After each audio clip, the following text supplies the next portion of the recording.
বাঁচাও বাঁচাও, প্লিজ আমাকে বাঁচাও। স্যার মনে হয় ওই বাড়িতে কোনো সমস্যা হয়েছে। আমরা এই ঘরের তল্লাশি নিব। এই ঘর থেকে শব্দ আসতেছিল। আমার মনে হয় আপনি কিছু ভুল শুনেছেন। মনে হয় টিভিটা অন ছিল, এর জন্য এমন মনে হয়েছে। এই ঘরে তো আমি আর বিল্টু ছাড়া কেউ থাকে না। তাহলে ওই আওয়াজটা কই থেকে আসলো? স্যার আমি বলেছিলাম না এই ঘরে কিছু একটা সমস্যা হয়েছে, চলুন তল্লাশি করতে হবে। যা তুই ওইদিকে দেখ, আমি এইদিকে দেখতেছি। স্যার আমি বলেছিলাম না এখানে কেউ থাকে না। চুপ করো, তুমি কোনো কথা বলবে না, আমাকে আমার কাজ করতে দাও। আরে এখানে তো আমরা কোনো কিছুই খুঁজে পেলাম না। স্যার আমাদেরকে আরো ভালো করে খুঁজতে হবে। আরে আলমারিটা ভালো করে খুঁজে দেখি। এই তো একটা মোবাইল পাওয়া গেছে, যা এটা ফরেনসিক ল্যাবে পাঠিয়ে দে। ম্যাডাম কি হয়েছে?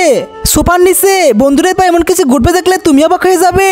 তো বন্ধুরা তোমরা তো সবাই আমার ভিডিও দেখো, তো আজকের ভিডিওতে সাবস্ক্রাইব করবে তারা, বাংলাদেশিরা সাবস্ক্রাইব করবে আর ইন্ডিয়ানরা লাইক করবে। তো গাইস দেখা যাবে ইউটিউবে কার সংখ্যা বেশি, বাংলাদেশ নাকি ইন্ডিয়া, কারা শক্তিশালী। আমি বলেছিলাম না এখানে কোনো কিছুই নেই, শুধু শুধু আপনি আমাকে ডিস্টার্ব করলেন। স্যার ওইদিকে দেখুন, নেক্সট পার্ট দেখার জন্য কমেন্ট করো।